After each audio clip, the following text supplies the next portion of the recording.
Amados, buenas tardes. Dios les bendiga. Un domingo más donde las puertas de nuestra casa están cerradas. Nuestra casa de oración Victoria en Cristo, sus puertas han sido cerradas por lo que está aconteciendo. La violencia, el coronavirus, grandes verdades. Creo yo que este coronavirus fue creado por el hombre para que el mundo se contagiara. Pero sabes, yo he entendido una cosa. Cuando nosotros nos acercamos al trono de la gracia, encontraremos el lugar seguro, porque estaremos protegidos por nuestro Dios. Porque Él dice que Él tendrá cuidado, que encontraremos el socorro por estar en su presencia. Pero recuerda, Él no recibe a los pecadores, pero si alguien se arrepiente, Él lo recibe con los brazos abiertos. Entonces, nuestro lugar más seguro es el trono de gracia de nuestro Dios. Qué bueno que estás ahí, qué bueno que has decidido estemos juntos para edificarnos. Recuerda, la palabra de Dios es poder de Dios. La palabra, el reino de los cielos no consiste en palabras, en simples palabras, consiste en su poder. Cuando nosotros nos acercamos a Él, nos humillamos a Él, siempre tendrá cuidado de nosotros. Gloria a nuestro Dios. Hoy, nuestro Dios ha puesto un mensaje hermoso en mi corazón. Yo espero que tú puedas también edificarte como yo lo he hecho con esta palabra. El mensaje le he titulado: Vivimos en el mundo, pero separados del mundo. El apóstol Pablo, en su carta segunda a los Corintios, en el capítulo 6, los versos 14 al 18 y el capítulo 7 y el verso 1 son los que he considerado, los que Dios ha puesto en mi corazón para este mensaje. Si tienes tu Biblia, ábrela para que podamos nosotros iniciar con este tiempo. Carta segunda a los Corintios del apóstol Pablo, capítulo 6, versos 14 al 18 y el 7 y el 1. Capítulo 7 y verso 1. Si lo tienes, vamos a darle lectura. Y dice lo siguiente: que no nos unamos en yugo desigual con los incrédulos, porque ¿qué compañerismo tiene la justicia con la injusticia? ¿Y qué comunión la luz con las tinieblas? ¿Y qué concordia Cristo con Belial? ¿O qué parte el creyente con el incrédulo? ¿Y qué acuerdo hay entre el templo de Dios y los ídolos? Porque nosotros somos el templo del Dios viviente, como Dios dijo: habitaré y andaré entre ellos y seré su Dios, y ellos serán mi pueblo. Por lo cual, salid de en medio de ellos y apartaos, dice el Señor, y no toquéis lo inmundo, y yo os recibiré. Y seré para ustedes, para vosotros, por Padre, y vosotros seréis hijos e hijas, dice el Señor Todopoderoso. Este es el mensaje que ha puesto nuestro Dios. Vivimos en el mundo, pero separados del mundo. Vamos a orar. Padre, gracias. Gracias porque los hijos de Dios, los verdaderos cristianos, somos los que estamos bajo tu cuidado. Somos aquellos a los cuales, Señor, tu sacrificio fue valedero. Entregaste tu vida, derramaste tu sangre para reconciliarnos con nuestro Padre al perdonar nuestros pecados, trasladándonos de las tinieblas a la luz, al reino de tu Hijo amado, Padre, Cristo Jesús. Señor, yo te pido que puedas usarme para que tu iglesia pueda ser edificada, Que puedas usarme, Señor, para que yo pueda dar esta palabra, pero que no sea yo, sino que sea tu Espíritu Santo que habita en mí, y que Él pueda usar mi boca para que la palabra que salga sea una palabra de poder. Que permitas que mis hermanos puedan abrir sus oídos espirituales y ellos puedan recibir este mensaje, Señor. Te doy gracias porque sé que tú eres bueno y, Señor, nos usas a tus hijos.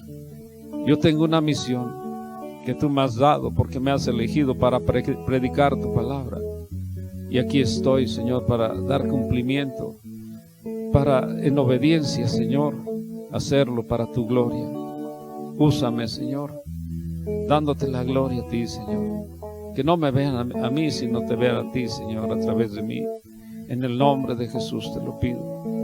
Gracias, Padre, de antemano. Te honro, Señor, y te alabo, porque tú mereces no solo eso, porque solo tú eres digno, digno, digno, y santo, santo, santo.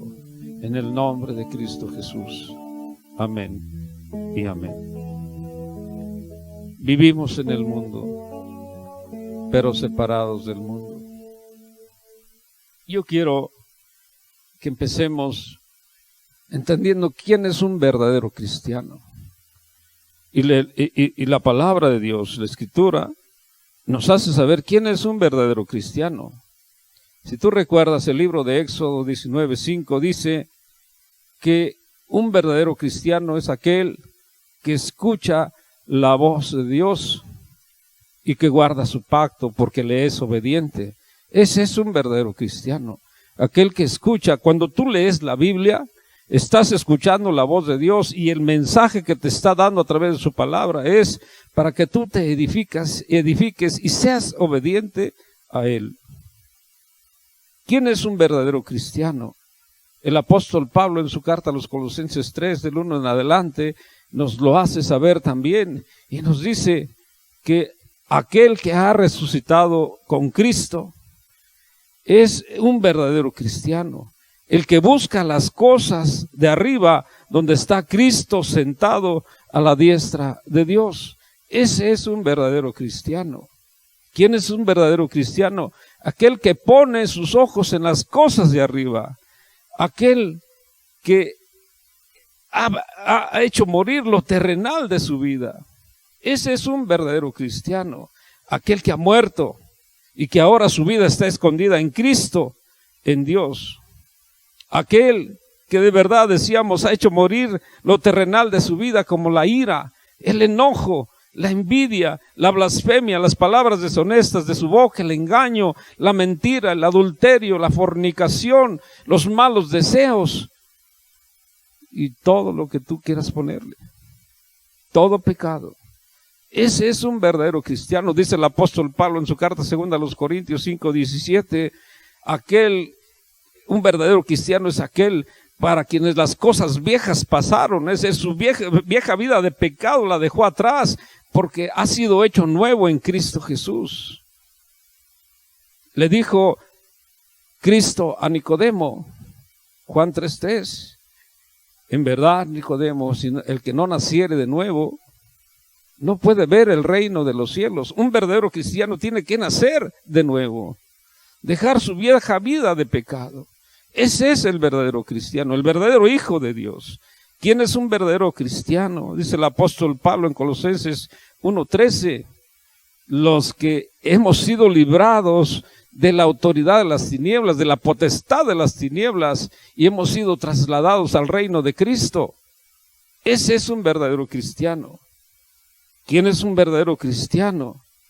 Dice el libro de los Hechos 26:18, el que se ha convertido de las tinieblas a la luz y de la potestad de Satanás a Dios. Esos son los que son los verdaderos cristianos. Los que hemos muerto a la vieja vida de pecado y ahora vivimos en Cristo Jesús, siendo obedientes a Él, consagrados a Él. ¿Sabes? Los cristianos y los incrédulos vivimos en dos mundos totalmente diferentes. Los cristianos vivimos en el reino de Cristo, caracterizado por la justicia, la luz y la vida eterna. Pero los incrédulos, como lo habla el apóstol Pablo, cuando dice en el verso 14, que no os unáis en yugo desigual con los incrédulos. Los incrédulos habitan en el reino de Satanás, porque son obedientes a él, caracterizado por el desorden, la confusión, la oscuridad, la muerte espiritual. Ellos y nosotros, ¿qué relación tenemos entre los cristianos y los incrédulos? La relación que hay entre ellos es únicamente en lo externo, en lo temporal, porque nosotros vamos a vida eterna.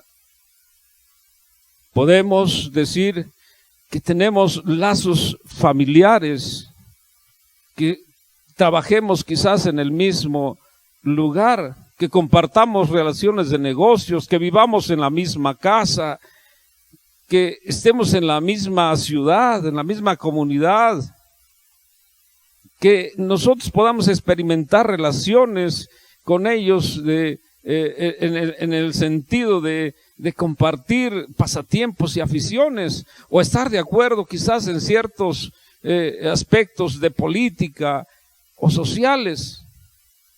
Pero definitivamente los cristianos y los incrédulos vivimos en dos mundos totalmente opuestos. Y yo creo que lo vas a comprender. Y sabes, desde ahorita te digo que los cristianos, los que somos verdaderos cristianos, no, es obvio decírtelo, no podemos participar de ambos mundos. El apóstol Juan, en su primera carta, capítulo 2, 15 y 16, lo aclara perfectamente y nos lo dice: no améis al mundo ni las cosas que están en el mundo. Si alguno ama al mundo, el amor del Padre no está en él. Porque todo lo que hay en el mundo, los deseos de la carne, los deseos de los ojos, la vanagloria de la vida, no provienen del Padre, sino del mundo.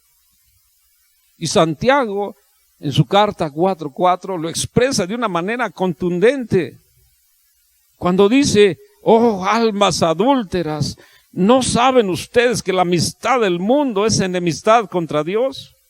Cualquiera pues que quiera ser amigo del mundo se constituye enemigo de Dios. Porque recuerda, el mundo está en poder del maligno. Por lo tanto, aunque vivimos en el mundo, nosotros no somos parte del mundo. ¿Por qué? Porque somos verdaderos cristianos, hijos de Dios.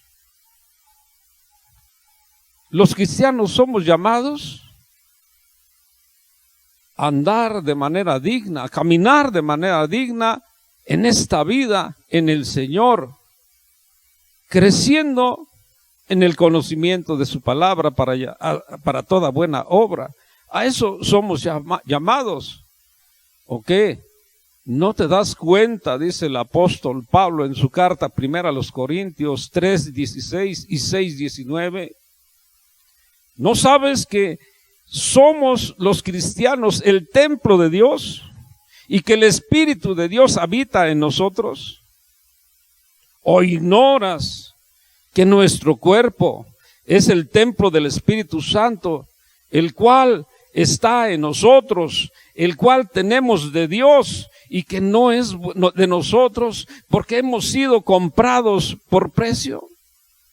La sangre de Cristo, su sacrificio. Y reafirma nuevamente el apóstol Pablo en su carta segunda a los Corintios 6:16, cuando dice que nosotros somos el templo de Dios. Y vuelve a decir en 3:17 de Efesios, porque Cristo habita en nuestro corazón por medio de nuestra fe. Entonces, si Cristo habita en nuestro corazón por medio de la fe, nuestro cuerpo es confirmado como el templo del Espíritu Santo, el templo del Dios viviente. Y dice en este pasaje de 2 Corintios 6:16, entonces, ¿qué acuerdo hay entre el templo de Dios y los ídolos? ¿Qué acuerdo hay entre el templo de Dios y los ídolos? ¿De qué se está hablando? ¿Que acaso habrá algún acuerdo, algún entendimiento, algún lazo de unión? Quiero decirte que entre el templo de Dios y los ídolos no hay ningún lazo de unión, ningún entendimiento, ningún acuerdo. Es más, Dios aborrece la idolatría. El segundo mandamiento, si tú te acuerdas, dice en Éxodo 20, 4 y 5. Segundo mandamiento dice, no te harás imagen ni ninguna semejanza de lo que está arriba en el cielo, ni abajo en la tierra, ni en las aguas debajo de la tierra. No te inclinarás a ellas, ni las honrarás, porque yo soy el Señor tu Dios fuerte, celoso, que visito la maldad de los padres sobre los hijos hasta la 3ª y 4ª generación de los que me aborrecen, y hago misericordia a millares, a los que me aman y guardan mis mandamientos. Y luego en el libro de Deuteronomio dice, así que guardaos, en el capítulo 4, versos 23 y 24, dice, guardaos y no os hagáis escultura o imagen de ninguna cosa que el Señor tu Dios te ha prohibido, porque el Señor tu Dios es fuego consumidor y Dios celoso. Cuando Saúl fue nombrado primer rey por el Señor, porque si tú te acuerdas, Israel desechó a nuestro Dios como rey de ellos. Entonces ellos exigieron que se nombrara a un rey, y Dios nombró a un rey, y el rey que nombró fue a Saúl. Entonces en la carta, en el libro primero de Samuel, capítulo 15, del 1 en adelante, él dice que le envió al profeta Samuel a hablar con Saúl y le dice, ¿es verdad que el Señor te escogió como rey de Israel? Entonces dice, y yo vine a ungirte por rey. Entonces el Señor de los ejércitos hoy ha dicho, castigaré a Amalek por lo que le hizo a mi pueblo Israel cuando salía de su cautiverio del pueblo, de su cautiverio en Egipto. Le dice con estas órdenes Samuel de parte del Señor, ve pues, hiere y destruye a Amalek, no dejes a nadie con vida, ni a hombres, mujeres, niños, ni aun los de pecho. Mata a todo, aún ovejas, vacas, camellos y asnos. Entonces escucha las órdenes Saúl y va y destruye a todos ellos. Pero deja con vida a Amalek su rey. Deja con vida a Amalek su rey. Y en ese momento le perdona la vida, así como a lo mejor de las ovejas, de las vacas y del ganado mayor. Entonces nuestro Dios dice en 1 Samuel 15:11, me pesa haber puesto por rey a Saúl, porque se ha vuelto en pos de mí, porque no ha escuchado mis palabras y me ha sido desobediente. Entonces Samuel le dice a Saúl, por su desobediencia, en los versos 22 y 23 de este libro primero de Samuel, del capítulo 15, Samuel le dice, se complace el Señor tanto en los holocaustos y víctimas, como en que se obedezca a las palabras del Señor. Le dice, ciertamente, le dice Samuel a Saúl, ciertamente el obedecer es mejor que los sacrificios y el prestar atención que la grosura de los carneros. Porque como pecado de adivinación es la rebelión, y como ídolos e idolatría la obstinación. Por cuanto tú desechaste la palabra del Señor, Él también te ha desechado para que no seas más rey. ¿Te fijas? Por eso el apóstol Pablo nos está diciendo, ¿qué acuerdo hay entre nuestro Dios y los ídolos. ¿Qué acuerdo hay entre el pueblo, es decir, el templo de Dios y los ídolos? ¿Qué acuerdo? No hay ningún acuerdo. Dios desprecia la idolatría, porque el segundo mandamiento lo dice. Y él dice, yo soy fuego consumidor, así que atendamos a su palabra, atendamos a los deseos de nuestro Dios. Un ídolo, quiero decirte, sustituye a Dios en la vida del hombre. Un ídolo el hombre puede hacerlo de cualquier cosa, su mismo yo,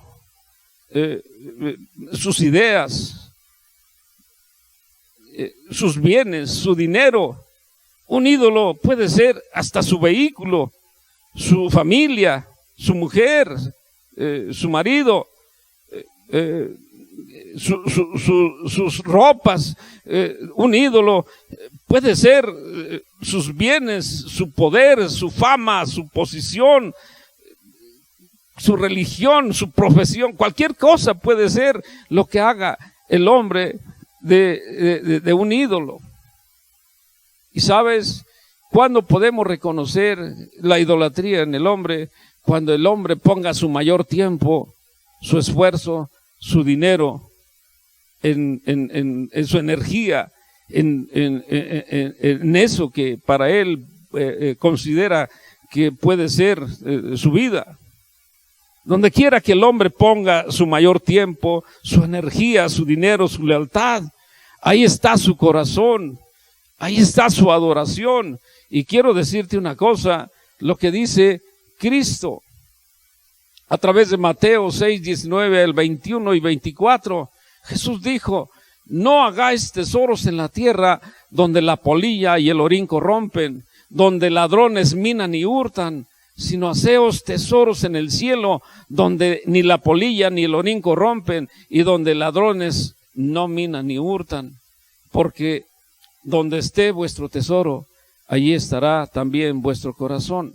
Ninguno puede servir a dos señores, porque o aborrecerá a uno y amará al otro, o estimará al uno y menospreciará al otro.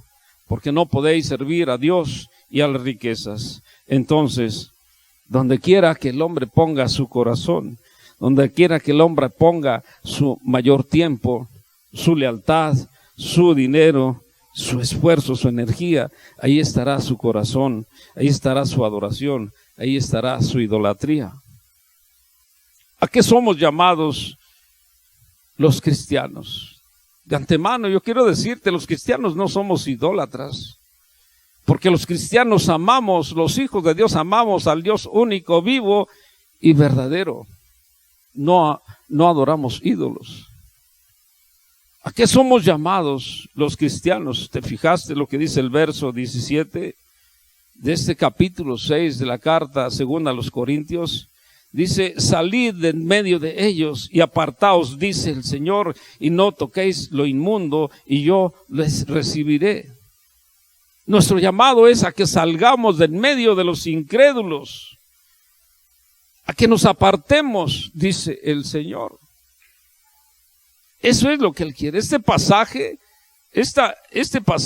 lo tomó muy probablemente el apóstol Pablo del profeta Isaías, capítulo 52, 11 y 12, cuando dice el Señor nuestro Dios a Israel, apartaos, salid de ahí.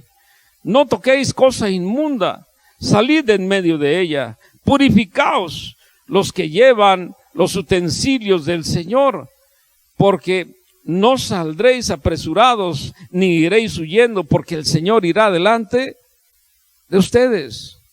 El Señor irá delante de nosotros. Aquí lo que está diciendo es que cuando Dios guió a Israel, lo sacó de su cautiverio babilónico, a eso es a lo que se está refiriendo. Él les dijo que dejaran todo, que no debían sacar cosa profana de aquella tierra babilónica, porque debían comenzar una vida nueva bajo la guía de ahora de nuestro Dios, bajo su liderazgo. Entonces, ¿qué es lo que quiere Dios de nosotros? Los cristianos, dice, debemos salir de en medio de los incrédulos. Los cristianos debemos salir de en medio de los incrédulos y apartarnos de ellos. ¿Qué es lo que significa esto? Que los cristianos somos diferentes de los incrédulos, muy diferentes. Y si tú te fijas,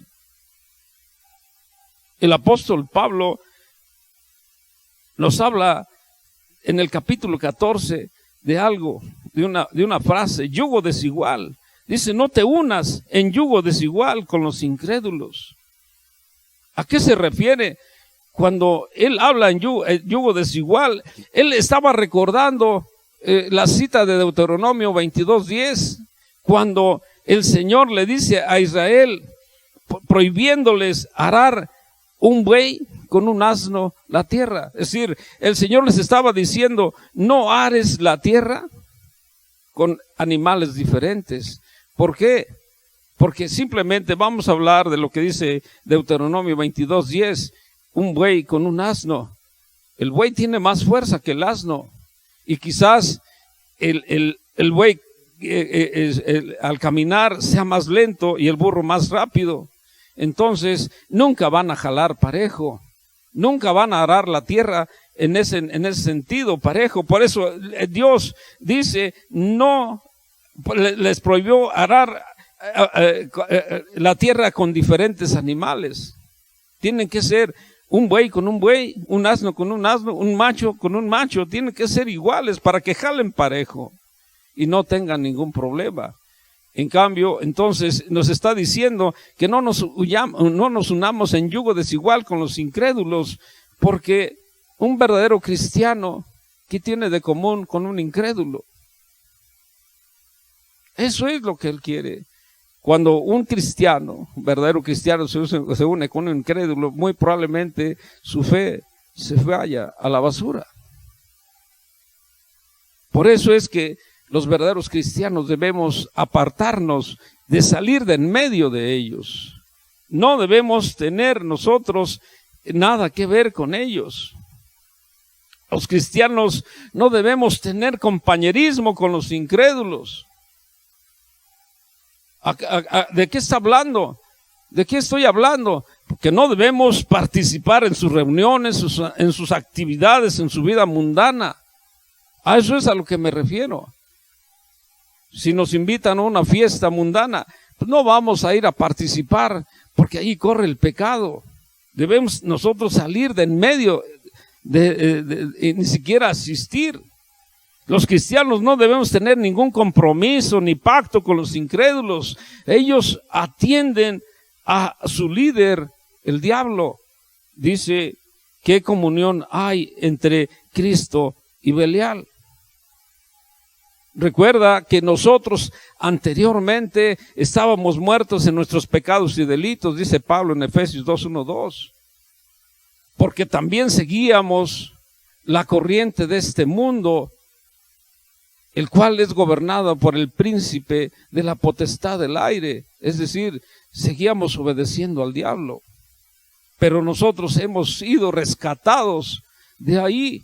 Por eso el apóstol Pablo decía en su carta segunda a los Corintios 5:17, nosotros hemos sido renovados, restaurados, hemos dejado nuestra vieja vida de pecado porque hemos sido hechos nuevos, nuevas criaturas en Cristo Jesús. Los cristianos no debemos tocar lo inmundo, no debemos vivir como los pecadores del mundo, ni mucho menos participar en los pecados de ellos. El apóstol Pablo nos dice en su carta primera a los Corintios 6:9-10, ¿no sabes que los injustos no heredarán el reino de Dios? No erréis, ni los fornicarios, ni los idólatras, ni los adúlteros, ni los afeminados, ni los que se echan con varones, ni los ladrones, ni los avaros, ni los borrachos, ni los maldicientes, ni los estafadores heredarán el reino de Dios. Planteado con sencillez. Yo quiero decirte, los cristianos estamos en el mundo, pero no somos del mundo. ¿A qué nos llama el apóstol Pablo, nuestro Dios, a través del apóstol Pablo. 6:17 de esta carta segundo a los Corintios dice: salid de en medio de ellos y apartaos, dice el Señor. ¿Quién dice que nos apartemos, que salgamos de en medio de ellos? El Señor. Esto es un mandato divino, esto es un mandato de Dios. Y sabes, nosotros no debemos cuestionar, ni siquiera ignorar que este es un mandato de Dios. Los cristianos tenemos que apartarnos del mundo, de los incrédulos. Dios exige nuestra separación de los incrédulos. Salid en medio de ellos y apartaos, dice el Señor. Dice el Señor, nosotros debemos apartarnos. Y dice: y no toquéis lo inmundo, y yo los recibiré. Dice que nos apartemos y que consagremos nuestra vida a Dios. Y Él nos recibirá. Él nos recibirá, lo está diciendo. Y yo los recibiré. ¿Quién? Dios. Dios nos recibirá. Imaginemos qué maravilloso ser aceptados y aprobados por Dios. Pero quiero decirte una cosa: Dios nunca recibirá a una persona que vive en pecado y en vergüenza. Dios nunca lo recibirá. Pero si esa persona sale de su pecado, se arrepiente, sale de ese mundo prohibido y se aparta, Dios recibe a esa persona. Porque ya está escrito a través de Ezequiel 18:20 al 22, cuando dice: el alma que pecare, esa morirá. Si el impío se aparta de todos sus pecados que hizo y guardare todos mis estatutos e hiciera según el derecho y la justicia, de cierto vivirá, no morirá. Todas las transgresiones que cometió no le serán recordadas. En su justicia que hizo, él vivirá. Oh, qué maravilloso es esto. En el verso 18 de este capítulo 6 de la carta segundo a los Corintios dice: y seré entonces para vosotros por padre, y ustedes me serán hijos e hijas, dice el Señor Todopoderoso. Si nos apartamos y consagramos nuestra vida a Dios, Dios se convertirá en nuestro Padre y nosotros como sus hijos. Él nos adoptará como sus hijos. Notemos que la promesa es de nuestro Señor Todopoderoso, así lo dice. La promesa de que Él nos adoptará como sus hijos, porque Él es nuestro Padre, es de nuestro Dios Todopoderoso. Él es quien nos adopta. Él es la única persona que tiene la fuerza y el poder para hacernos nosotros, adoptarnos como sus hijos. Y Él nos favorece, porque la relación que hoy tenemos con Él es de padre a hijo. Y nos favorece y nos alimenta con amor, con afecto, con cuidado, con provisión, con protección, con castigo y disciplina, con dirección, porque mas a todos los que le recibimos, a los que creemos en su nombre, nos dio la potestad de ser llamados hijos de Dios. Juan 1:12. ¿Te fijas? Qué maravilloso es esto. Dios nos da dos promesas maravillosas que podemos imaginar. Dos maravillosas promesas: recibirnos y adoptarnos como sus hijos. Pero también Él quiere dos cosas. Dice en el verso 1 del capítulo 7 de esta carta segunda a los Corintios: amados, puesto que tenemos estas promesas de que Dios nos recibe y nos adopta como sus hijos, limpiémonos de toda contaminación de carne y de espíritu, perfeccionando la santidad en el temor de Dios. ¿Qué nos dice? Que nos limpiemos de toda contaminación de carne y de espíritu. Quiero decirte una cosa: el pecado hace inmundo al hombre. Y hay pecados que contaminan la carne y el espíritu. ¿Qué pecados pueden contaminar la carne? La inmoralidad, las borracheras, por ejemplo. ¿Qué pecados pueden contaminar el espíritu? El odio y los celos.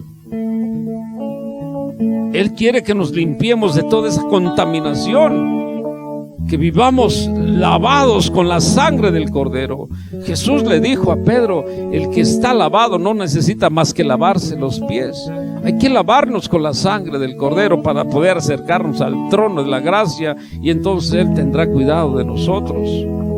Pero también nos dice que perfeccionemos la santidad en el temor de Dios, que seamos santos, porque esa es la voluntad de Dios, que seamos santos, consagrados a Él, libres de pecado. Eso es lo que Él quiere, que seamos consagrados a Él, que seamos obedientes a Él y que hagamos todo lo que a Él le agrada.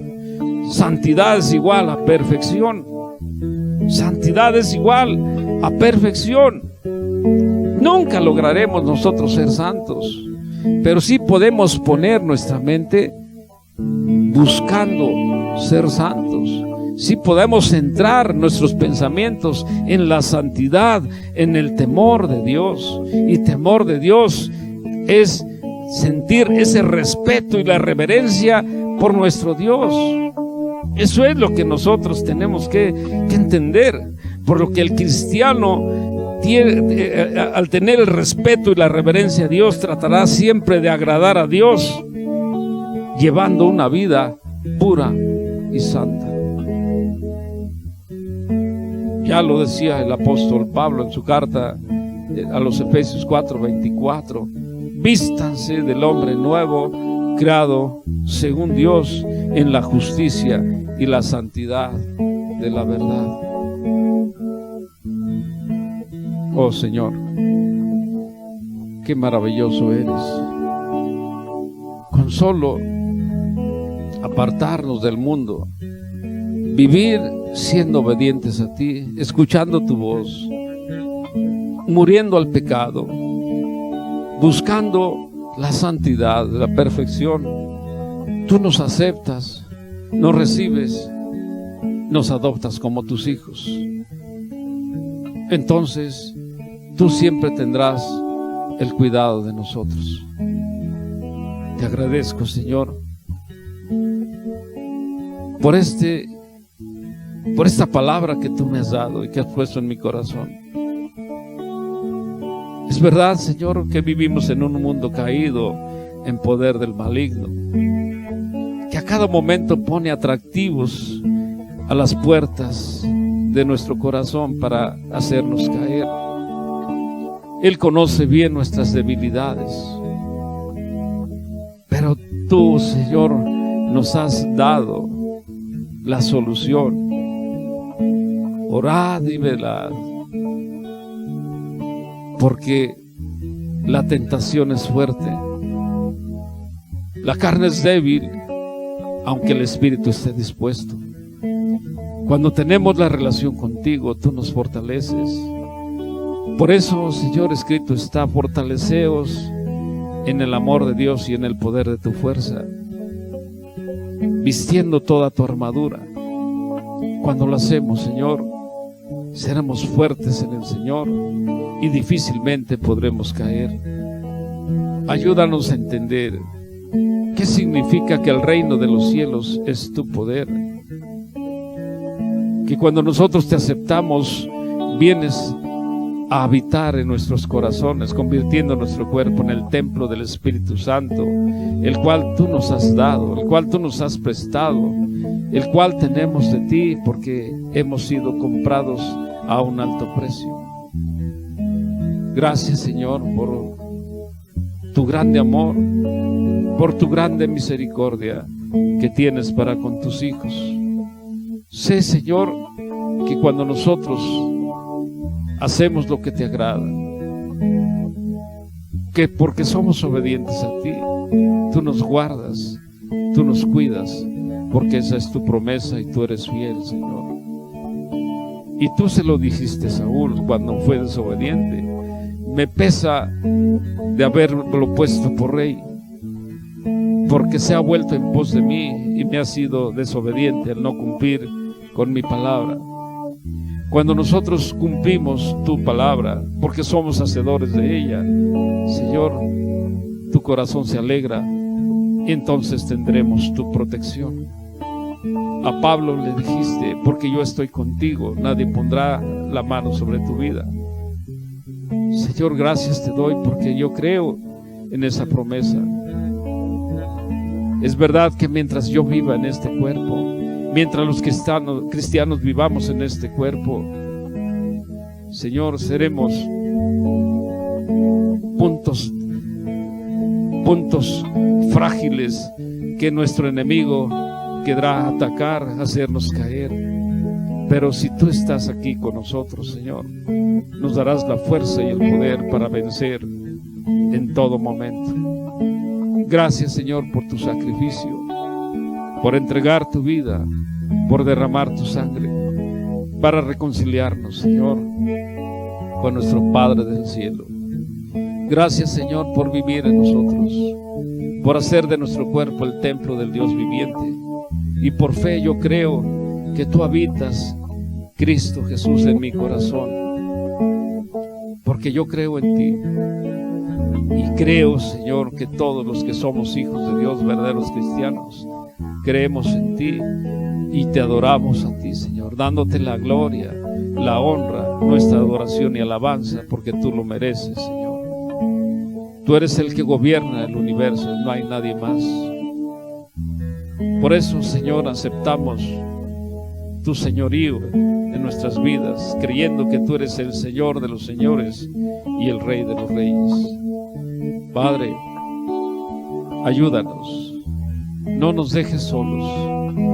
Tú fuiste ser humano y fuiste tentado también, porque tomaste nuestra propia naturaleza y sabes del poder de la tentación. Y si tú nos das la fuerza, siempre venceremos. Ayúdanos, Señor, a nunca caer. Tómanos de la mano, porque, Señor, te pertenecemos, porque fuimos comprados a un precio muy alto, tu vida y tu sangre. Y con la sangre siempre tendremos la victoria, siempre seremos más que vencedores. Gracias, Señor. Te amo y te necesitamos, Señor, en el nombre de Cristo Jesús. Gracias, Padre. Yo te animo, hermano, a que puedas renovar tu fe y que puedas tú repetir junto conmigo: yo tengo un Dios que tiene un Hijo que se llama Cristo Jesús y que murió por mí para perdonar mis pecados y para darme salvación. Entra en mi corazón y convierte mi cuerpo en el templo del Espíritu Santo. Te acepto como mi Señor y como mi Salvador. Yo creo en tu muerte y creo en tu resurrección. En el nombre de Jesús. Amén y amén.